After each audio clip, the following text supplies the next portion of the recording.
Cette émission vous est présentée par la Caisse Desjardins Vallée de la Matapédia.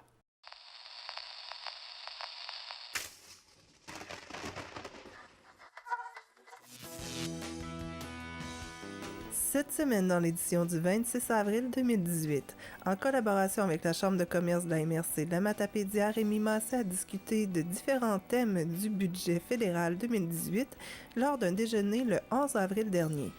L'équipe du Salon des mots de la Matapédia a dévoilé la programmation de cette 8e édition le 23 avril dernier dans le cadre d'un 5 à 7. Nous rencontrons deux intervenantes de la Maison des familles de la Matapédia. La Semaine nationale de la santé mentale aura lieu du 7 au 13 mai et évidemment, Rayon de partage en profite pour vous offrir une belle programmation. Nous vous présentons des extraits de la conférence de Geneviève Laroche qui s'intitulait « Parents à l'ère du numérique ». C'est le temps de former vos équipes pour la 5e édition de Cours ton marathon en équipe.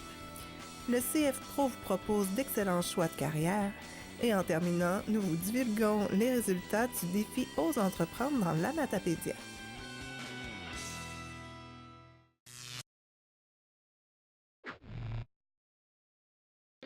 C'est ça, c'est une habitude à insérer dans notre vie de dire, bon, je peux peut-être y aller à pied, c'est peut-être pas si loin que ça, là, faire telle commission.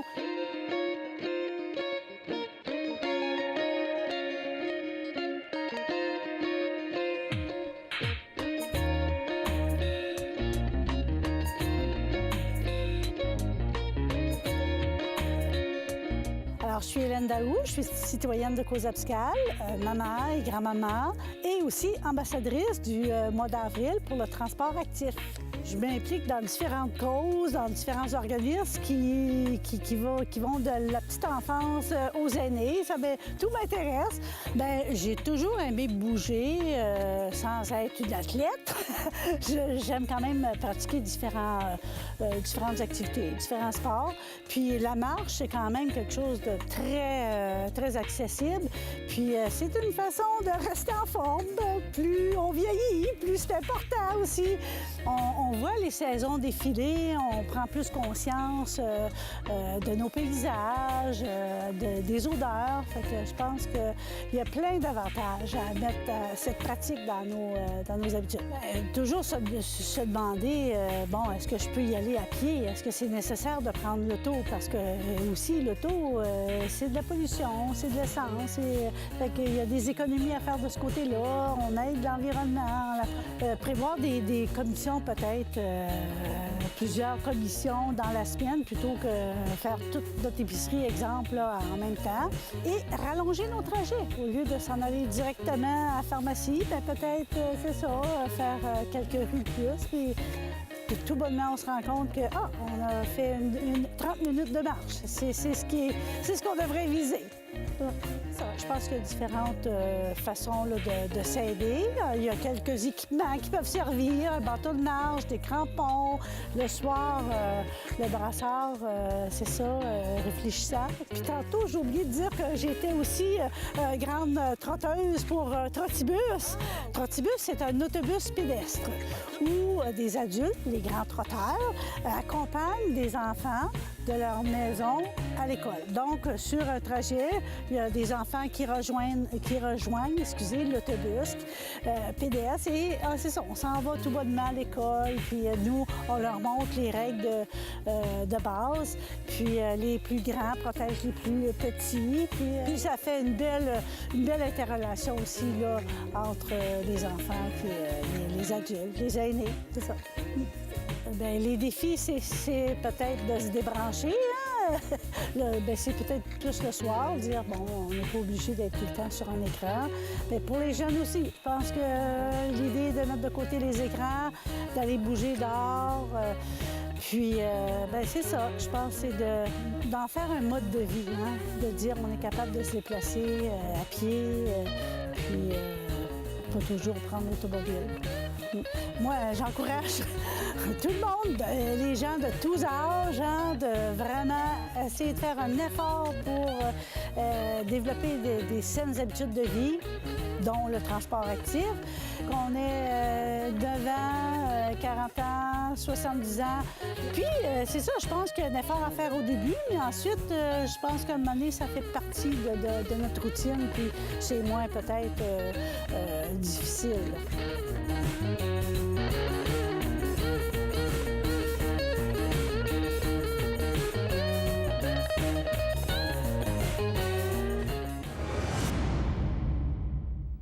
Lors d'un déjeuner-conférence le 11 avril dernier, Rémi Massé a survolé quelques thèmes du budget fédéral 2018. Voici un extrait de 3 sujets abordés.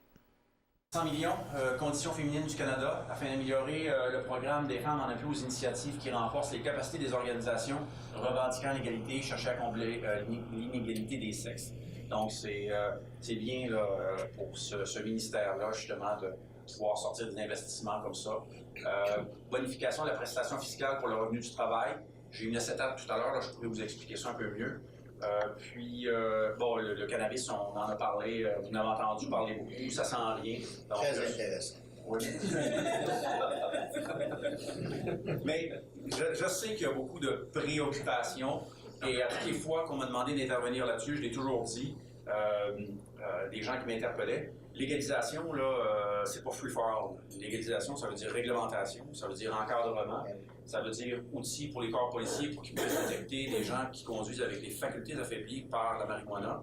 C'est s'assurer que nos jeunes, on puisse les sensibiliser, les éduquer pour que justement ils comprennent les impacts négatifs que peut avoir la marijuana. Moi, j'ai 4 jeunes garçons. Donc, je peux vous assurer que ça me préoccupe, mais aussi tout ce qui circule dans les écoles, là, toutes les pilules, les tout et tout. Là. Donc, on a un travail en tant que père et en tant que mère de famille pour pouvoir bien les éduquer. Donc, ce qu'on vise avec la légalisation, lorsqu'on a vu les études qui ont été faites au Colorado et ailleurs, on s'est rendu compte qu'il y avait une baisse dès la première année au Colorado. Baisse de consommation chez les jeunes de 12%. Donc, et c'est comme ça dans différents États américains. Donc, c'est là-dessus qu'on veut. Ce qu'on veut, c'est sortir la marijuana des écoles, de nos jeunes. Les adultes qui souhaitent consommer, puis qui veulent consommer, ils vont continuer à consommer. Puis il y en a que ça leur fait du bien, puis bon, il y a des thérapies médicales associées à ça. Mais des gens, des fois, ont l'impression que parce qu'on légalise, demain matin, tout le monde va se mettre à fumer, puis tout le monde va se mettre à faire pousser du pot dans leur maison. Il y a un peu de politique qui est fait là-dessus. Évidemment, il y a des inquiétudes. On va prendre les moyens pour s'assurer qu'on fait ça de la bonne façon. Un budget pour l'équité. Ça, j'ai sorti ça de la presse le 12 mars. C'est Marc Fortier qui disait, c'est un long texte, une longue chronique qu'elle avait fait, mais elle disait « Mise en place de mesures pour garantir l'équité salariale dans les entreprises et organisations ouvrant dans le secteur des compétences fédérales, les banques, transports, télécommunications, ministères fédéraux. Une enveloppe de 1,4 milliard de dollars sur 3 ans pour la BDC pour investir dans des entreprises dirigées, fondées par des femmes. 1,4 milliard. 1,4 millions. Enveloppe spécifique de 200 millions sur 5 ans pour investir dans les entreprises techno pilotées par des femmes. Budget de 105 millions supplémentaires sur 5 ans pour Développement économique Canada, je l'ai dit tout à l'heure, à la grandeur du Canada. L'augmentation à 15% du pourcentage des PME, fournisseurs du gouvernement fédéral, devant être détenus par des femmes. Donc ça, c'est des mesures concrètes.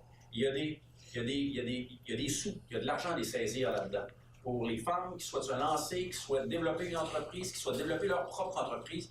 Donc ça, il faut pouvoir miser là-dessus parce qu'on va mettre l'emphase énormément à ce niveau-là. Donc il y a beaucoup d'argent. Et je termine là-dessus. On va passer aux questions. Ça, c'était dans le dernier budget. Ça a été annoncé il y a quelques mois. Et ça que je veux que vous ayez une attention particulière. On a un enjeu en matière de logement social, de logement pour aider évidemment nos aînés. Donc, on a annoncé un fonds de 15,9 milliards de dollars. Je me tasse parce que je suis de votre côté, des fois vous voyez moins bien. 15,9 milliards de dollars pour le Fonds national de co-investissement pour le logement. 8,6 milliards pour une nouvelle initiative canadienne de logement communautaire. 500 millions pour l'initiative fédérale de logement communautaire. 4 milliards pour l'allocation canadienne pour le logement. Ça, là, ça s'en vient, ça va être une mesure assez extraordinaire. Les gens qui sont à faible revenu pour pouvoir les aider à payer leur logement. Il va y avoir une allocation de, si ma mémoire est bonne, de 2500 pièces par mois. Donc ça va faire beaucoup de bruit lorsque ça va sortir. Donc des gens qui sont dans des situations très très précaires vont avoir trop de coups de main pour les aider avec le logement. Donc ça va être annoncé très bientôt. Ça va être fin 2020, mais l'annonce va se faire évidemment au cours de l'année prochaine. 2,2 milliards pour les toiles itinérantes, ça aussi c'est important. Il y a des beaux organismes chez nous. Je pense au Centre Académie, qui est un petit peu plus loin là, dans Avignon, qui donne un coup de main aux gens pour venir réduire les itinérance, donc tout dans le Le 23 avril dernier, nous avons assisté au 5 à 7 pour le dévoilement de la programmation du 8e Salon des mots de la Matapédia à Sébec, qui se tiendra les 4 et 5 mai. Cette année, le comité a choisi Louise Portal, actrice, chanteuse et écrivaine, comme invitée d'honneur. Le vendredi sera sous le thème de la jeunesse avec Priscilla Turcotte, écrivaine matapédienne, comme invitée. Les portes ouvriront à 8h30. Dès 9h30, Chantois se rendra au CPE pour une lecture animée. À la salle Unibord, les petits assisteront à un spectacle en collaboration avec Diffusion Mordicus. Ensuite, Jérôme Casabon et Rosalie Poirier débuteront l'après-midi à la Polyvalente. Dès 16h30 aura lieu le concours d'écriture Desjardins. À 18h30, le prix Jacqueline Paquette revient cette année. Puis, cette journée se termine en beauté avec un hommage à Louise Portal avec la participation de Sylvie Galland. Le lendemain, l'invité du jour sera Raoul Duguay.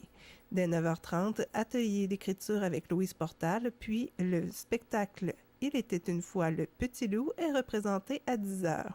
À 11h, vous êtes invité à bruncher avec Raoul Duguay et le prix littéraire Bertrand Bill Leblanc sera remis. Dès 12h30, vous assisterez à 2 lancements de livres, soit de Geneviève Gagné et de Jean-Guy Fournier, suivi du spectacle de Chantois. Vous pourrez voir aussi « Il était une fois » à la salle Sébec. À 13h30, conférence de Marie-Claude Joubert et conférence historique. Pour les tout-petits, tente à lire avec l'escouade de livres Cosmos, Matapédia. À 14h30, séance de dédicace avec Chantal Damour et Marie-France Bornet. Et à 15h, confidence d'auteur. À 15h30, Geronimo Stilton nous revient à la salle Unibord. À 17h, vous pourrez manger avec Raoul Duguay. À 18h30, Louise Portal, Louis Bugeaud, Bernard Dubé, Raoul Duguay et Berthier Person se partageront la scène et le tout sera animé par Sylvain Larivière. À 19h30, Louise Portal prendra la parole. Le tout se conclut avec un cabaret des mots avec Frédéric Boivin, Jean-Philippe Chabot, Sébastien Chabot, Raoul Duguay, Sabin Gagnon, Annie Landreville, Jean-Maxime Lévesque, Stéphanie Pelletier, Laurence Veilleux avec accompagnement musical de Gueuse. Et hors des murs habituels, vous pourrez assister à une exposition sur les trains à la gare patrimoniale, maintenant Maison de la Culture. Dimanche à 15h, c'est du côté de la microbrasserie que vous pourrez assister à un spectacle littéraire et le tout se termine au cinéma Figaro lundi à 18h30 avec le film Au revoir là-haut du roman de Pierre Lemaître. Sans oublier les 45 exposants sur place. Encore une programmation haute en couleurs à ne pas manquer. Vous trouverez tous les détails sur la page Facebook du Salon des mots de la Matapédia et sur leur site web au www.salondesmots.com. Voici maintenant 2 intervenantes de la Maison des familles de la Matapédia fières de nous présenter quelques nouveautés. Aujourd'hui, on présente des activités qui vont avoir lieu, qui sont encadrées par la Maison des familles et on fait des retours sur vos services à toutes les deux. Donc, on va commencer, Janie, par une activité qui va avoir lieu le 12 mai prochain. Oui, dans le fond, c'est une activité qui s'appelle « On sort-tu prendre un café? Okay. Ça vient d'une initiative de la revue Le Bel Âge qui a... initié une semaine qui s'appelle la semaine au complet, s'appelle On sort-tu. Okay. C'est du 12 au 19 mai, cette semaine-là. Et le but de la semaine au complet et de l'événement du 12, c'est de contrer l'isolement chez les personnes aînées. Donc, on sait qu'ils sont souvent moins portés à sortir. Ouais. Ça devient à un moment donné plus difficile, donc c'est une occasion de de les voir, de les faire sortir, puis de faire quelque chose qui n'est pas officiel, qui n'est pas demandant, c'est juste de prendre un café. À ce moment-là, dans le fond, leur initiative à eux, c'est en même temps de battre un record du plus grand nombre de personnes au Québec qui prennent un café au même moment. Donc, c'est rendu un peu ludique, là. Donc, c'est ça. Donc, ça va avoir lieu. Nous, on a décidé de participer à ça puis de faire notre petit bout ici. On est le premier événement presque dans le Bas-Saint-Laurent là, qui dans est les rendu régions, ça, d'ailleurs. Ouais. En région, nous sommes les seuls à date d'inscrits à l'événement. Donc, mouvement. je pense que oui, c'est ça. Donc, ça va se passer à la Maison des Familles le 12 mai. Donc, la Maison des Familles, c'est le 67 rue Lambert. Ça va être le 12 mai de 1h30 à 16h30. Merci. Toute l'après-midi. Ouais. Oui, c'est cela. Ouais. Donc, en même temps, dans le cadre de la Semaine québécoise des familles qui a lieu, dans le fond, du 12 au 19 mai, on a pensé aussi faire une activité intergénérationnelle. Donc, cette activité s'adresse évidemment à nos aînés, qu'on espère qui vont venir en grand nombre, et les papas, les mamans, ainsi que les enfants. Donc, on va offrir une collation gratuite là, à tout ce beau monde-là. Le café aussi va être gratuit pour les plus vieux. On va avoir beaucoup d'animations, probablement les clowns qui vont venir faire un tour.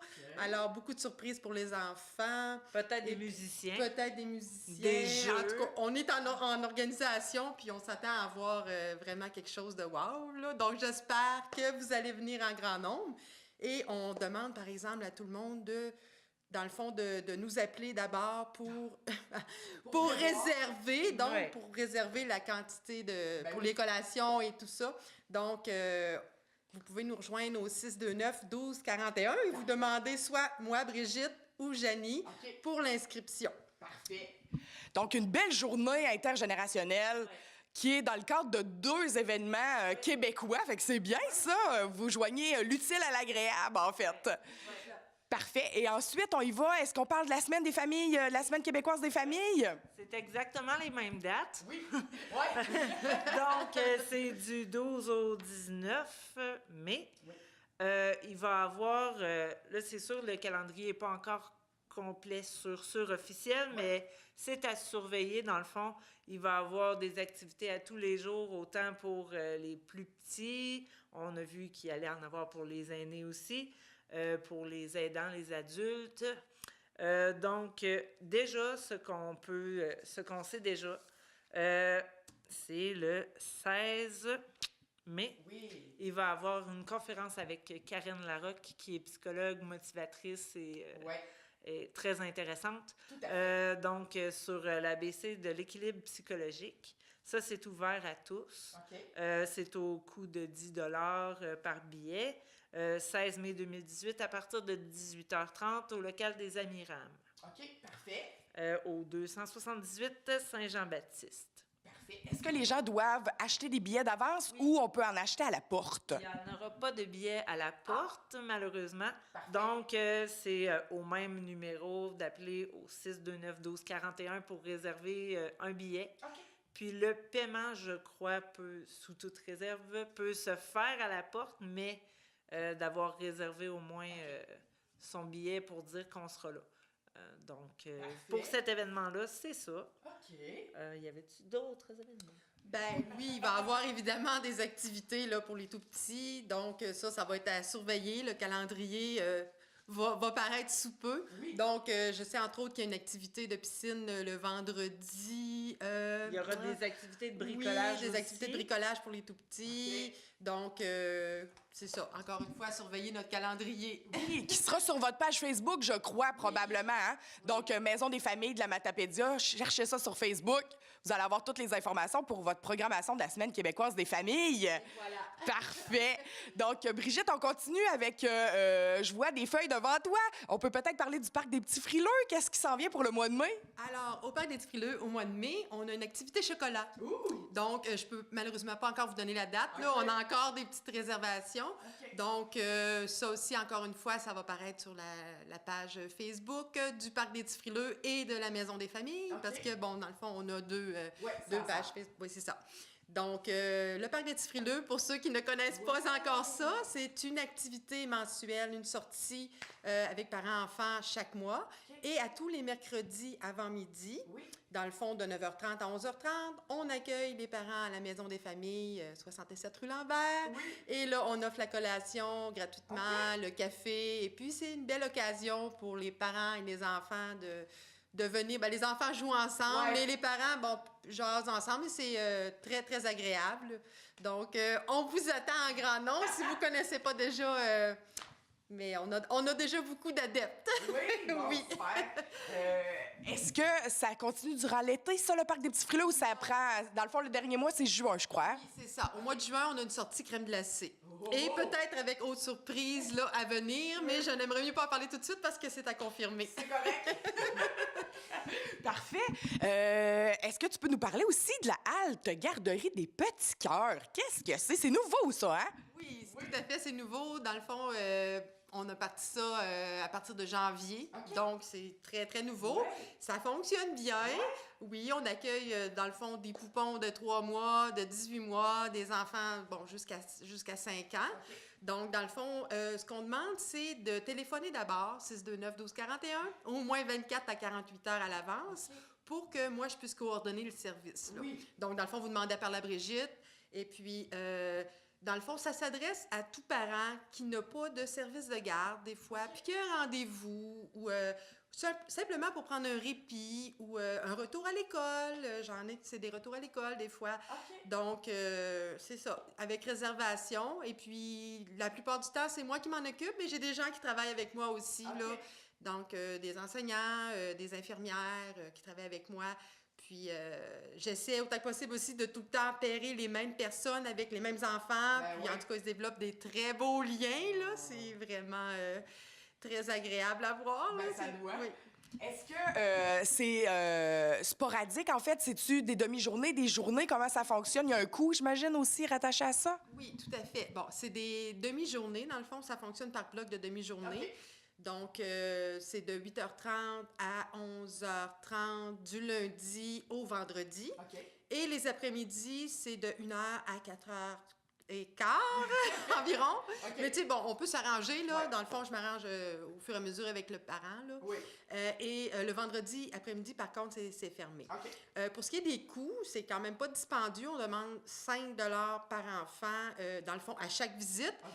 Mais pour les poupons, 24 mois et moins, c'est gratuit. Wow, OK. Oui. Donc, c'est important, par exemple, d'apporter les effets personnels de l'enfant, la collation et tout ça. Parfait. Encore une fois, un autre beau service qui s'adresse aux nouveaux parents, aux parents matapédiens. Hein? C'est vraiment intéressant. Vous avez beaucoup de belles offres à la Maison des Familles.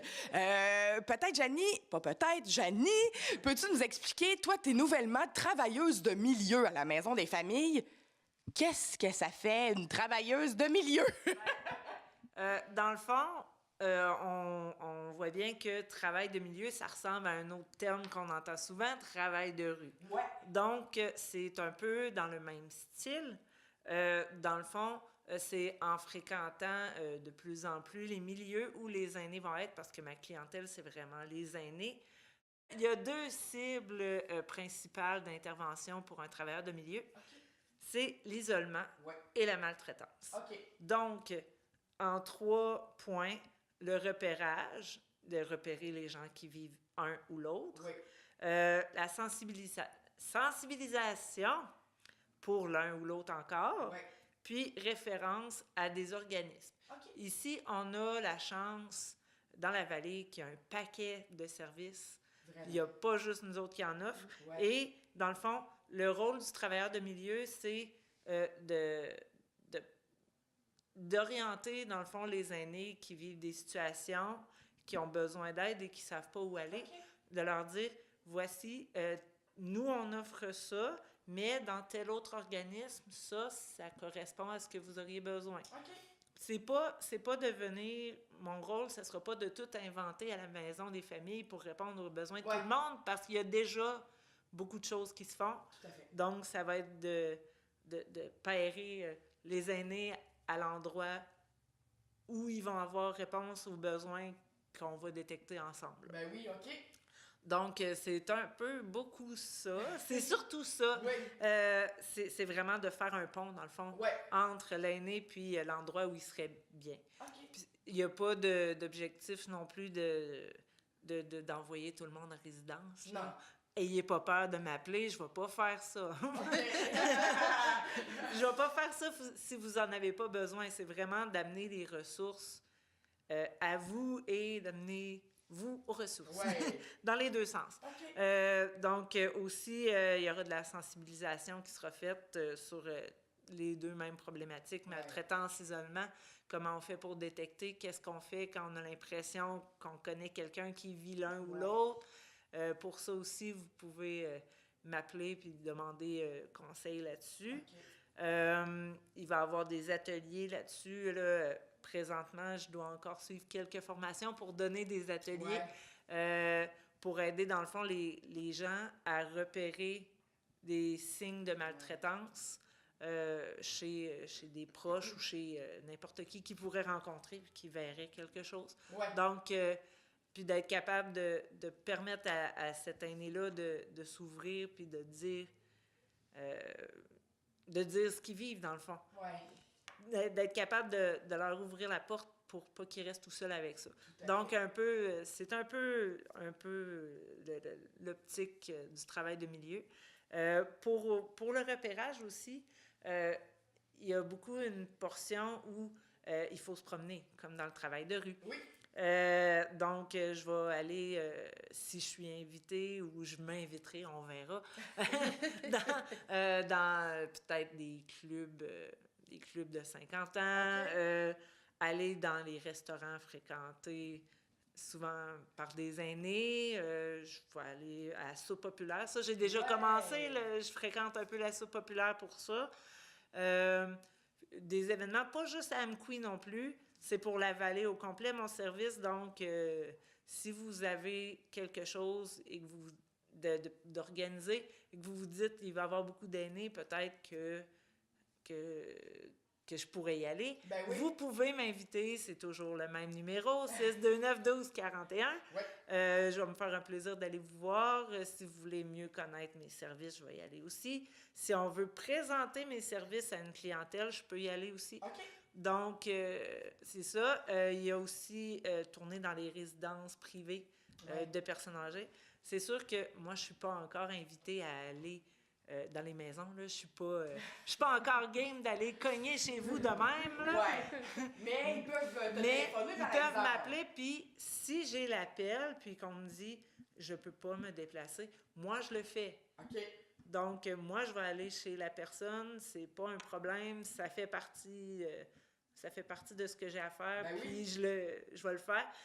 Dans le fond, ce qu'il faut aussi noter, c'est que mon service, c'est un passage temporaire parce qu'on a dit que mon but, c'est surtout de référer ailleurs. Ouais. Donc, je reste pas dans la vie des gens Oui, OK. à long terme. Ouais. Je vais expliquer les services, puis je vais envoyer les gens au bon endroit. C'est sûr qu'on peut garder contact, mais Ben oui. je suis plus de passage. Là. OK.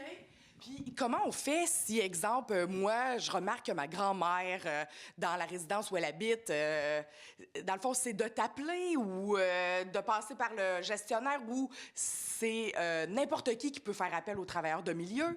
N'importe qui peut s'informer. Et moi, c'est sûr que, bon, si on me dit que dans une résidence X, là, j'ai pas encore commencé à faire la tournée des résidences, mais ça pourra être dans le fond, je vais être à un moment donné en contact plus avec les directions, puis je pourrais dire, j'ai été mis au fait de peut-être doute d'une situation. Donc, si vous pouvez avoir un œil un peu plus, mais c'est sûr, ou si vous me dites que vous voulez pas que je fasse ça, je le fais pas. OK. Dans le fond, c'est toujours un truc, une intervention volontaire. Ouais.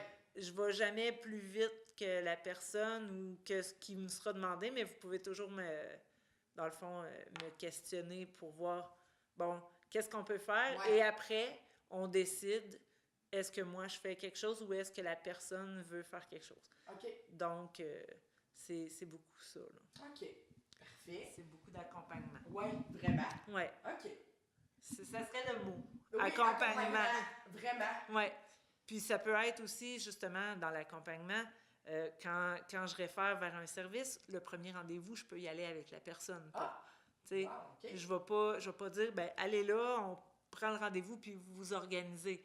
Je vais y aller parce que il devrait avoir un lien déjà créé un peu avec moi, donc ça peut sécuriser pour aller vers une autre ressource. Donc, c'est aussi dans mon rôle d'accompagner au moins au premier rendez-vous, là.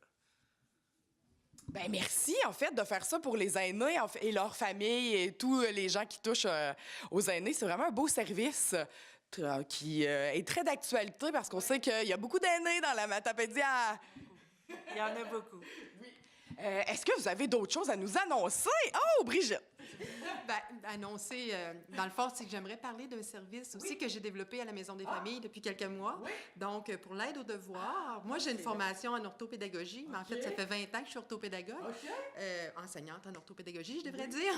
Et puis, donc, c'est ça, j'ai développé ça à la Maison des familles. Donc, l'aide aux devoirs, j'en ai quand même quelques-uns qui viennent déjà. Donc, je prends, dans le fond, les enfants, et c'est un service qui est gratuit. Donc, les enfants là, de la première à la 6e année. Et j'accompagne, dans le fond, ces jeunes-là dans les leçons, dans les devoirs. Et les parents aussi, souvent, donner des trucs aux parents, outiller les parents, parce que c'est pas toujours facile quand on n'est pas dans le milieu de savoir, ben comment je travaille telle notion avec mon enfant et tout ça, puis bon, la feuille de devoir de la semaine, comment je dois prendre ça, puis bon, il y a des parents des fois qui pensent qu'il faut qu'ils fassent tout dans le même soir, mais bon, tu sais, donc j'accompagne aussi les parents dans cela. Des fois aussi, ça peut être juste de me téléphoner pour avoir des informations aussi, que ce soit au niveau de l'aide aux devoirs, justement, ou même aussi, je peux conseiller aussi pour, dans le fond, des questions de discipline avec les enfants. Donc, ça aussi, je peux faire des suivis avec ça, là, par téléphone ou des rencontres. Là. Donc, vous pouvez m'appeler aussi pour cela, là, à la Maison des familles, au 629-1241. Donc, vous savez le numéro par cœur, c'est bon, vous êtes bonne. Et j'aimerais ajouter aussi que nous sommes toujours, la Maison des familles, à la recherche de bénévoles. Oui, parce que, on a plusieurs, dans le fond, événements dans l'année où on a besoin de bénévoles, par exemple, pour l'emballage de cadeaux quand on a des activités spéciales, pour mes services à moi d'Alte Garderie et de grand-maman berceuse. Évidemment, je suis toujours à la recherche de bénévoles, des gens qui sont intéressés là, avec un accompagnement, bien sûr. Ils ne sont pas laissés tout seuls. Là. Donc, des fois, il y a des gens qui ça le fait un petit peu peur parce qu'ils disent, ils voient ça gros, mais dans le fond, ça peut être une belle occasion pour, des fois, des grands-parents de venir bercer des poupons dans un environnement agréable et, dans le fond, encadré, si l'on veut. Donc, c'est sûr que je suis toujours à la recherche de bénévoles pour la halte garderie, pour, dans le fond, les grands-mamans berceuses, pour toutes nos activités aussi annuelles, là, que ce soit le souper de Noël pour nos personnes plus... comment dire? Isolées, oui, c'est ça. Je cherche mes mots ce matin. Et, dans le fond, pour toutes sortes de besoins. On a des besoins, dans le fond, aussi pour l'entretien intérieur, extérieur. Donc, encore une fois, vous pouvez nous téléphoner si le bénévolat vous intéresse et en même temps faire partie de l'équipe, donc devenir membre de la Maison des familles. Donc, c'est intéressant.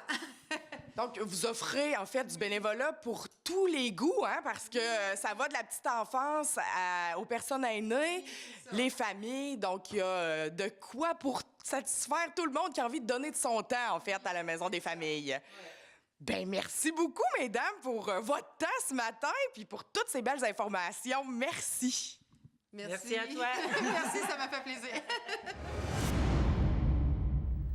La Semaine nationale de la santé mentale aura lieu du 7 au 13 mai et évidemment, Rayon de partage en profite pour vous offrir une belle programmation. Nani, on est ici pour parler de la Semaine de la santé mentale. C'est déjà en préparation. Vous avez tout prévu. Déjà, le 7 mai, ça va commencer avec une porte ouverte.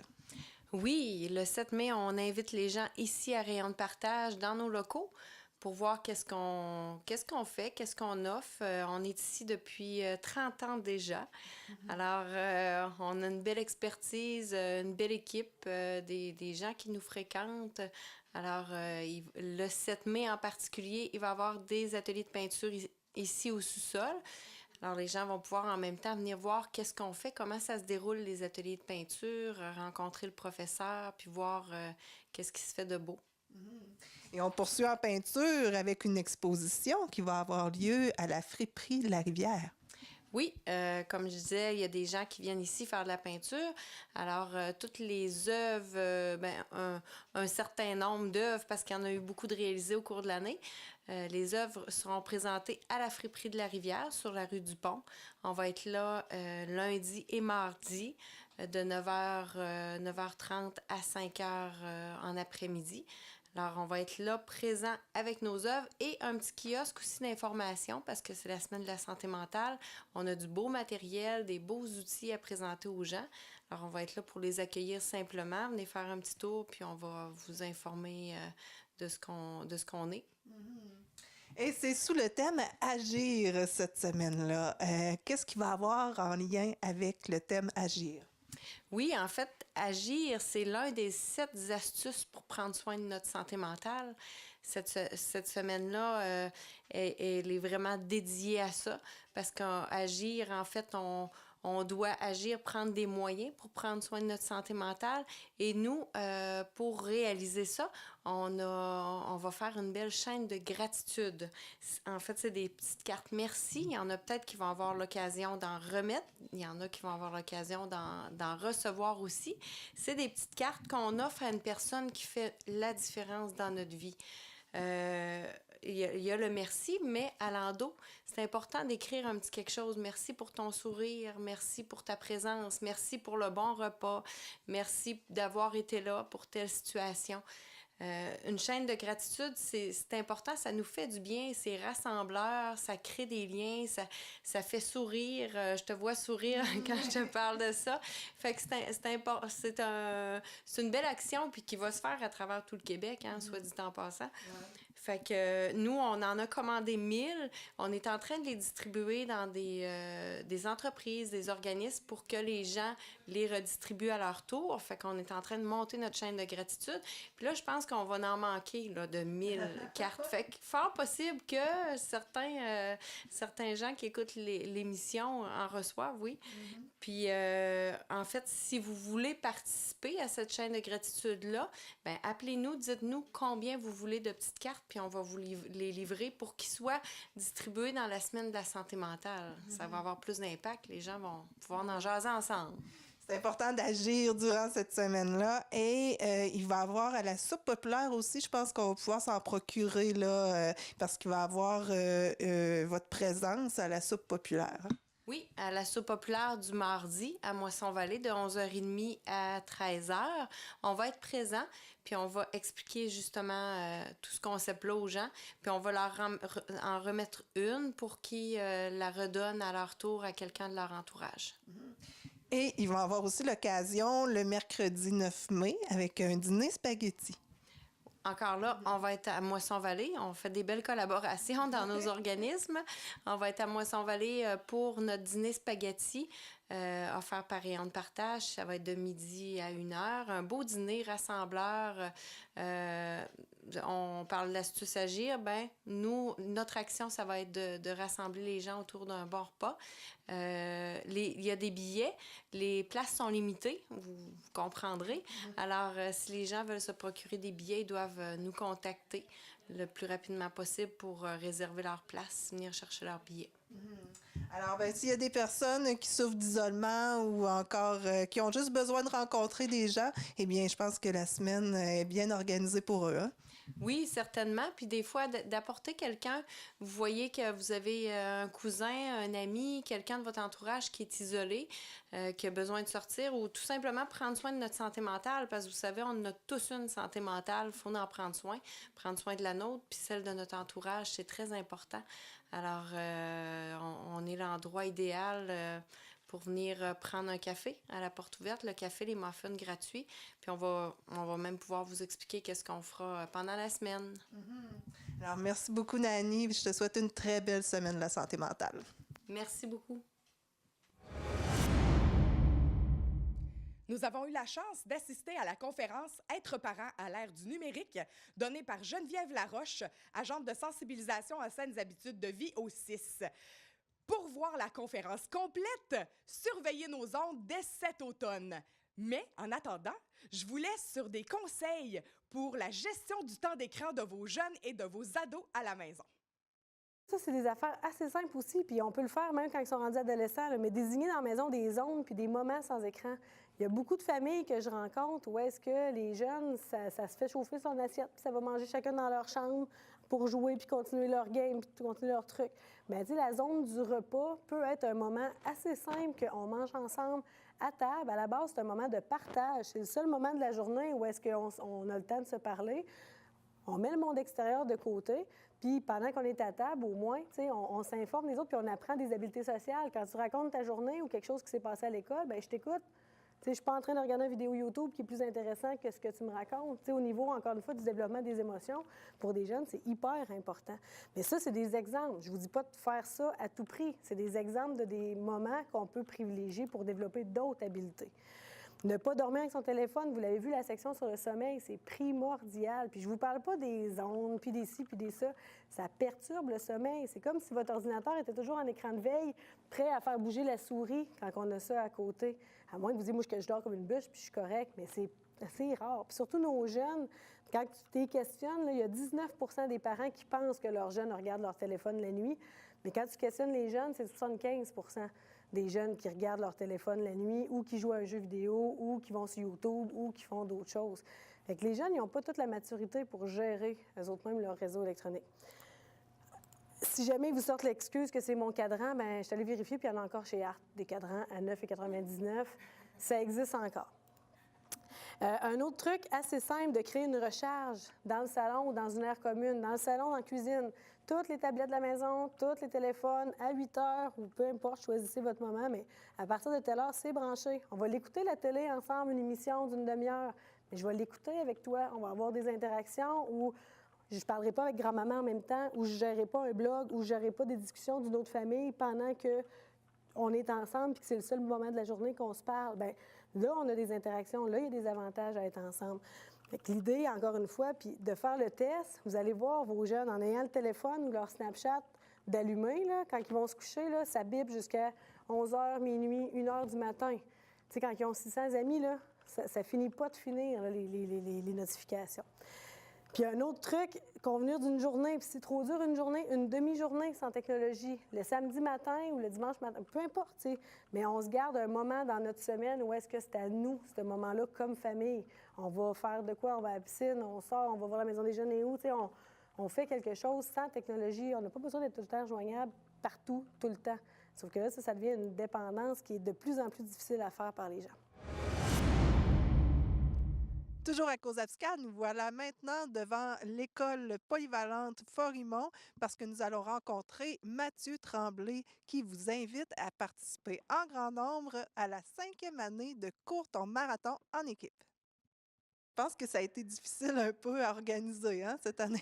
Mais cette année, ce qui est un peu différent, c'est qu'on n'a pas l'école à Armand-Saint-Onge. On est ici à Forimont présentement. Puis on fait quand même le cours ton marathon en équipe là-bas, sur le terrain de l'école secondaire. Ce qu'on voulait aussi, c'est pas perdre l'événement parce qu'on n'est pas là. Puis en même temps, on a des jeunes qui participent. On veut montrer à la population que c'est encore possible. Peut-être qu'on aura les locaux pour les installations sanitaires, pour les toilettes, mais sinon, on aura l'extérieur quand même qui est un bel environnement. Et comment ça fonctionne cette année pour les jeunes, là, pour l'entraînement? Je pense que ça a été difficile, ça aussi. Bien, cette année, cours ton marathon, on invite les gens, bien sûr, à participer, mais nos jeunes qui font les défis à la course, cette année, quand on a voulu s'entraîner ici, à l'école Forimont, mais ce qui était difficile, c'est que le gymnase est pris pour leur activité à eux. Fait qu'on courait dans l'école, mais on s'est rendu compte qu'à 300 élèves, on passait dans la cafétéria, ça n'avait aucun bon sens. Fait qu'on a demandé au défi Pierre Lavoie, le défi à la course, de dire cette année, on peut-tu prendre une pause puis revenir l'an prochain? Ils ont dit, étant donné les événements, ils ont dit c'est correct. Puis il y a une école de Montréal qui manquait des gens. Fait qu'il y a une quinzaine de jeunes qui sont proposés quand même de s'entraîner à l'extérieur par eux autres mêmes, puis de faire le défi qui va se faire, dans le fond, la fin de semaine de mai, le 12-13 mai, de courir Québec-Montréal. Fait que ça, c'est un peu ce qu'on a vécu cette année. Et toute la population est invitée à s'inscrire aussi. Oui, donc on vous invite à participer. C'est un défi qui est simple, hein, c'est de courir un marathon en équipe. Puis ça a l'air gros un marathon, mais quand on est à 10 ou à 12 personnes, ça se fait très bien. À 4 personnes, je vous dirais que c'est un défi un peu plus de taille. Ça équivaut à peu près à 10 km, mais à relais, ça se fait très bien. Puis vous pouvez amener vos tout-petits. Ce qu'on veut, c'est faire croire aux jeunes, aux gens, que c'est possible de courir, de faire de l'activité physique, sans être nécessairement un athlète de haut niveau. Ce qu'on veut, tout le monde peut participer. Amenez vos parents, vos enfants, amenez les petits, faites-les courir. Tous les jeunes sont capables de courir 1 kilomètre, ils vont arriver. Et à cet âge-là, comme je dis, on pèse sur le piton reset assez vite. En quelques minutes, ils ont récupéré. Ils sont très facilement motivables pour faire un 2e, un 3e et un 4e kilomètre. Et ça peut être vraiment humoristique aussi, là, on peut se déguiser. Arrivez de toute façon, arrivez avec vos tentes, vos chaises de pique-nique, votre lunch, amenez tout ça, puis venez faire un bel événement. On était 500 l'an dernier. Il y a un engouement pour la course à pied puis la mise en forme. Fait que ça, je trouve ça le fun. Puis notre 5e édition, je me souviens, à la première, il y en a qui sont venus courir. Puis ils m'ont dit l'an passé, j'ai commencé là, et ça a créé une petite passion. Et maintenant, je cours, puis je les vois encore courir dans Amkoui. Fait que ça me fait plaisir. Ça éveille un peu là, la passion en nous. Et quand est-ce que ça va se passer cette année? Donc, cette année, c'est le 26 mai. La période d'inscription est débutée. Donc, si vous voulez déjà vous inscrire sur le site de l'école, donc vous tapez École secondaire Armand-Saint-Onge, et sur notre site web, il y a un onglet « Cours ton marathon » et vous allez pouvoir trouver la fiche d'inscription. C'est 10 $ qu'on charge par personne, enfant ou adulte, pour un maximum de 100 $ par équipe. Donc, même si vous êtes plus, ce qu'on fait avec les sous, nous autres, ça finance nos défis sportifs qu'on fait soit à vélo et à la course. Donc, il y a 2 défis. Un défi à la course, défi Pierre Lavoie de courir Québec-Montréal à relais, 270 km. Et à vélo, on fait 2 événements de vélo. Donc, une sortie de vélo qu'on va faire avec le défi du fleuve. Donc, les jeunes vont parcourir 270 km en 3 jours. Plus un autre défi qu'on est en train de finaliser, là, mais ça va être Matane-Amkoui aller-retour, donc en 2 jours. Fait que ça, c'est quand même 2 beaux défis et on prend les fonds qu'on ramasse là. C'est une activité de financement en même temps, mais c'est une activité pour amener tout le monde à venir courir. Ah, bien, c'est vraiment intéressant. Et en plus, vous financez Enfants, les rêves, Enfants Soleil. Donc, on fait deux pierres d'un coup. Cette année, il y a 2 élèves de l'école qui ont été atteints du cancer. Fait qu'on va donner à Enfants Soleil et en même temps, on va donner à l'Association du cancer de l'Est du Québec. On remet 1 $ par participant, puis on arrondit toujours le montant, là. Fait que si on a 500, on donne 600, on arrondit un peu le montant qu'on donne à ces organismes-là. Fait qu'en même temps, on s'assit à des bonnes causes, puis on remet un peu d'argent pour les gens malades autour de nous.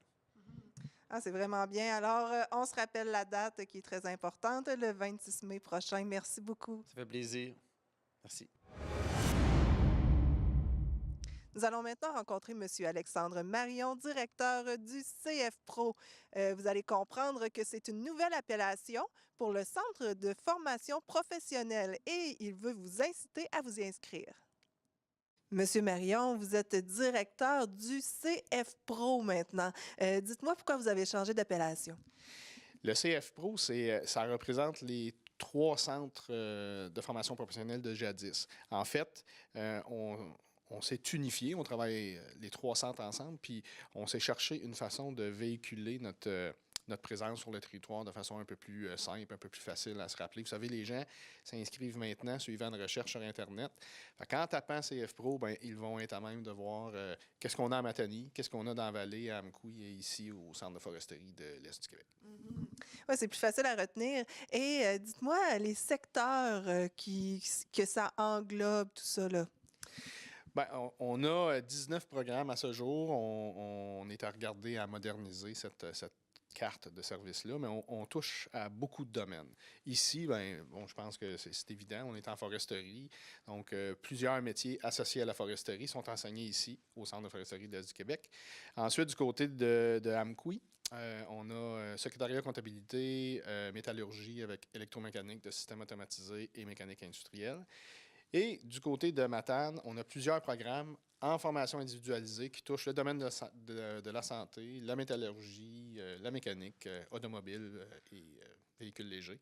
Donc, on a une carte qui est quand même assez fournie. Et c'est des métiers qui sont très en demande, hein, présentement? Ben oui, ça c'est un constat qu'on fait à la largeur du Québec. Je pense que en région, c'est encore plus présent. On annonçait il y a quelques jours à peine, je pense que c'était le 18 avril, un taux de chômage de 5,0 % ici. C'est presque le plein emploi. Donc, dans cette situation-là, ben, les entreprises, les organismes cherchent des gens qualifiés. Et bien sûr, la formation professionnelle, bon, on est un véhicule de choix pour livrer sur le marché du travail des gens non seulement qualifiés, mais compétents. Et c'est des formations qui ne sont pas très longues, mais porteuses. Présentement, bien, justement, c'est le temps de s'inscrire. Puis, il y a de quoi, qu'est-ce que vous avez ajouté de nouveau pour aller chercher des gens de Matane qui viendraient ici, des gens d'ici qui iraient à Matane? Vous savez ça. Écoutez, oui, c'est sûr qu'on est en inscription tout au long de l'année, mais présentement, c'est particulièrement, on met beaucoup d'efforts sur l'inscription en prévision des cours qui vont se donner l'année prochaine. En termes de nouveautés, on va mettre en place une navette qui va permettre à des gens de voyager entre la vallée et la Matanie dans les deux sens pour profiter de l'offre de service des deux endroits. Alors, je donne à titre d'exemple un résident de la Matanie qui souhaiterait s'inscrire en électromécanique de système automatisé ou en mécanique industrielle ou dans un des programmes de foresterie, mais pourrait s'inscrire tout en demeurant à Matanie et bénéficier de ce service-là matin et soir. Le contraire est aussi vrai. Des gens de la vallée pourraient s'inscrire à des programmes du côté de la Matanie et profiter du même service. On pense, d'abord, c'est un service ajouté à la population. Je pense que de rapprocher des services de cette qualité-là d'un plus grand nombre de personnes, c'est déjà un pas positif. Mais en termes de qualification, en termes de formation et pour livrer sur le marché du travail, justement, des personnes qualifiées, mais c'est un plus qu'on se donne dans la région. C'est pour quelle qualification que vous visez plus là, pour la navette? Là? Bien, je vais prendre un exemple en santé. Si on recule d'une dizaine d'années, on avait assistance à la personne en établissement de santé. À l'époque, il y avait deux programmes. Il y avait assistance à la personne en résidence privée aussi. Et il y avait une cohorte qui se donnait du côté de la vallée et une cohorte qui se donnait du côté de la Matanie. Avec les années, moins de clientèle, moins de population, on a un cours qui se donne sur les deux secteurs, puis il se donne dans la vallée. Mais ça pénalise un peu les gens de Matane dans ce cas-là. Et on s'est rendu compte que même notre cohorte dans la vallée perdait des candidats. On est passé d'une vingtaine à 18 à 16. Bon. Il y a une demande dans les deux. On le sait qu'il y a une demande pour constituer des groupes de 20-25 entre les deux secteurs. Alors, en offrant le système de navette, on pourrait régler cette situation-là. On pourrait aussi développer des formations à distance, des formations en ligne, en mode synchrone.